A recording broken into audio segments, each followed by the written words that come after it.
Hello students, hope you all are fine and have gone through all the previous sessions we have discussed previously. Today we will discuss the other part of the chapter number 3. As I told you, the chapter number 3 is divided into two parts. The first part consists of the concept of class and object that we discussed in the previous session, and the second part deals with the working with BlueJ, how to work with BlueJ. You all are familiar how to work with BlueJ because some of the basic concepts, some of the basic things you have already discussed in class 9th, in class 8th, and basic programming with BlueJ also you have done in class 8th. Still we'll go through these things step by step, so listen carefully. See, first we will see opening BlueJ, how to open the BlueJ software. See, if we are using Windows 7, then we have to go through like start program, then you look for the BlueJ option, you will get there. And if we are using Windows 8, then we can directly open the BlueJ software while going through the search button. In the search button, you type BlueJ and it will display the name of the software. From there, we can open BlueJ. Next is creating project or the package. In BlueJ or in this software, all the classes or all the programs you will create, that will be considered as a part of the project or a part of the package. So first of all, it is very important to create your own project or own package, and inside that project only you will create all the classes or all the programs you will write. Right. So what you will do for creating the project or the package, in our lab, what we do, we basically use the folder or the E drive. We basically use E drive for the students access. So all of you will create your folder in E drive of your name. For example, Ravi 9th A. Suppose the student belongs to the class 9th A and name of the student is Ravi. Then you will create your folder with the name Ravi 9A. Then you open BlueJ. After creating the folder, close that particular window, then open BlueJ, either while going, if you are using that Windows 7, then you go through start button, or by searching in the search box, open BlueJ.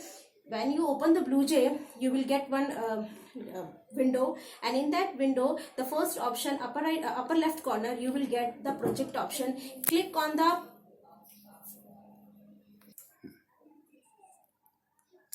In the window, you will see the project option in the upper left corner. Click on the project option. One menu will appear. In that menu, you will get first option, new project. Click on new project. You will get one dialog box.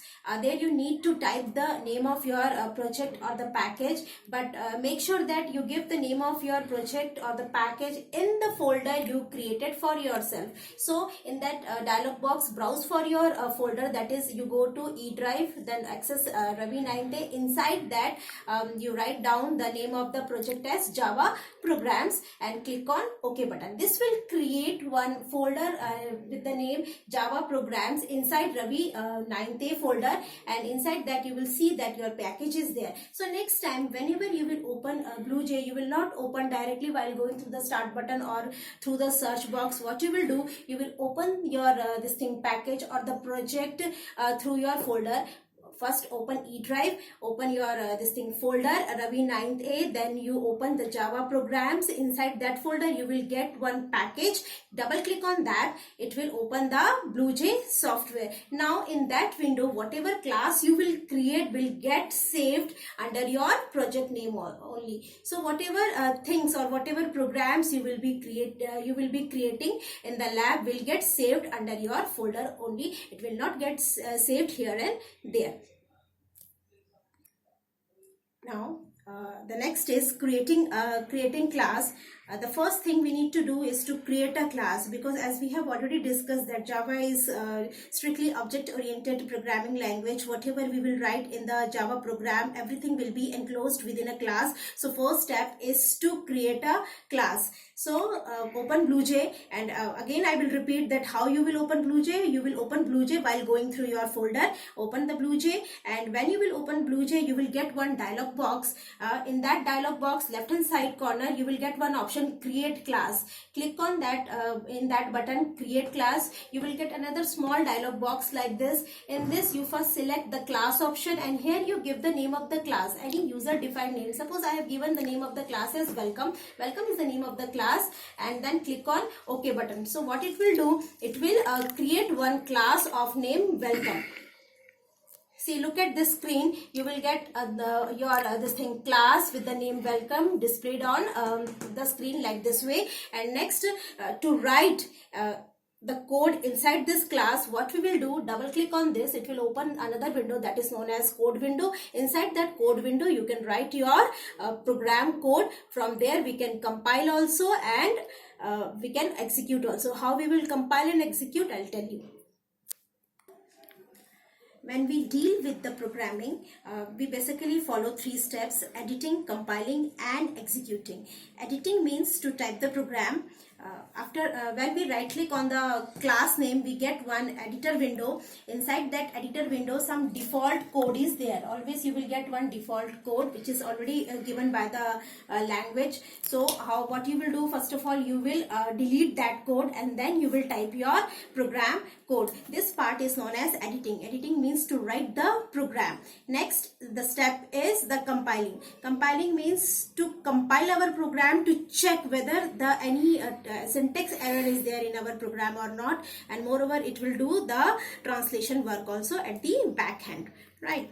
And this compiling is done after typing the program. This compiling is done with the help of the compile button, compile option, which is given on the top left corner of the code window. After this thing compiling, you will get one message displayed over here, no syntax error. If you get this message, no syntax error, means there is no error in the program. Now the program is ready to get execute. The third step is executing. Executing means to run the program to see the output. Before discussing this, let us first discuss the structure of a simple Java program. See, this is the structure of a simple Java program, or we can say that the skeleton of a Java program. Whatever program you will write will be on this structure, will be based on this structure only. Let me first read the program, then I will explain you each and every construct written in this program.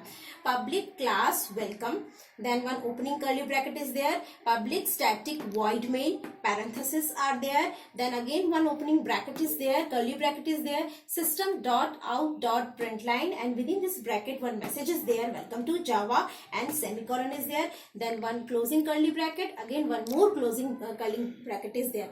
Now let us try to understand the structure of this simple Java program. See, this the first keyword is written public.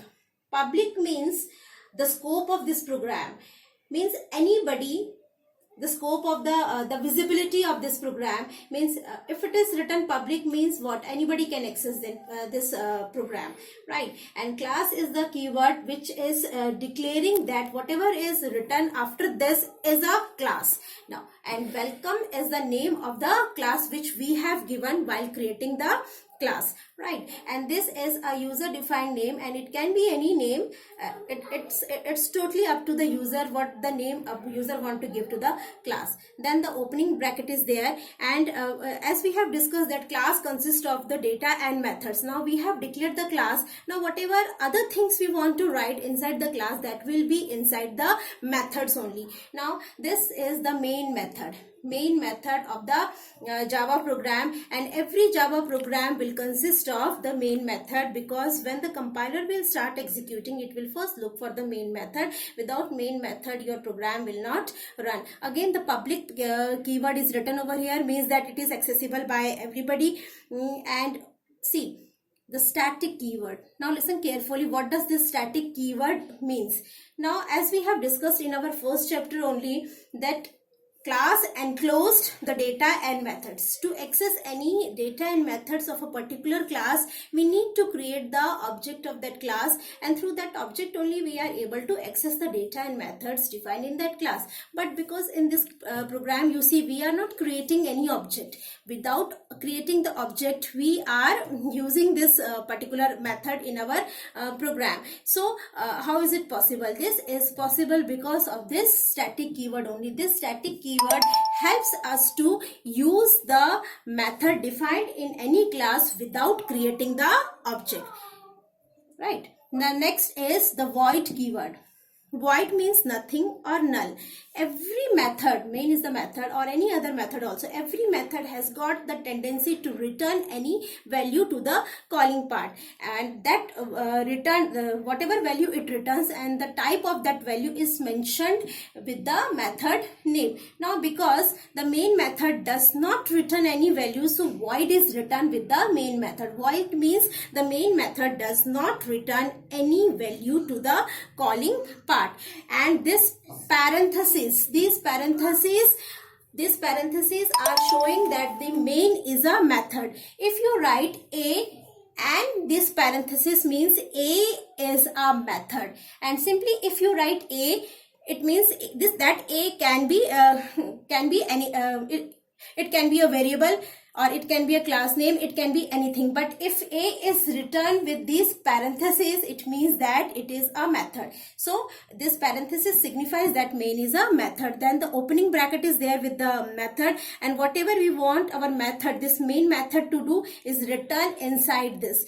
What is written over here? It is simply displaying welcome to Java on the screen. See, this is the statement system.out.println. This helps us to display messages on the screen. Whatever we want to display on the screen is written within the double quotation mark and within this brackets, and it will get displayed on the screen. And finally, this statement is terminated with semicolon. Every statement in Java language is terminated with the semicolon. Here the method is closed, the main method is closed, and the class is closed. So this is the structure of your simple Java program, and this structure you will follow in each and every program. Whatever program you will write or whatever logic you will develop, everything will be written inside this structure only.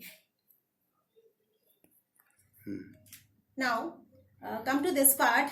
The code is written and it is compiled also, and it is giving no syntax error. Means finally our code is ready to execute.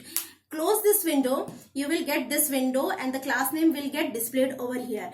Now how to execute our this program? Suppose this program only we have written in this class. Right click on this class name. You will get one menu. Inside that menu you will get the method names. Whatever methods you are having in your program, you will get those names displayed in that menu. Because in our program, whatever I have written just now, in our program only one method is there, that is main method. So it will display main method over here.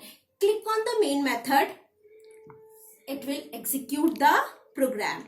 When you will click on the main method, it will start executing, and it will display one terminal window. Terminal window is a window which displays the output of the program. It will display welcome to Java. So this way we use BlueJ to for editing, compiling and executing our program. Now there are options in the terminal window so that we can save also our output. Whatever output you are getting on the screen, you can save also, or you can take the printout of the output also. Options are there. You click on the that option and follow the instructions, and you will be able to save and print your output. I hope the session is clear to all of you. This time I'm giving you the PDF of the chapter, the current chapter we are discussing, that is chapter number 3. Go through the chapter carefully and clear your doubts if you are having any doubt, and do the exercise assignment section given in the assignment section of the your chapter. It is also shown in the PDF. Have a nice day.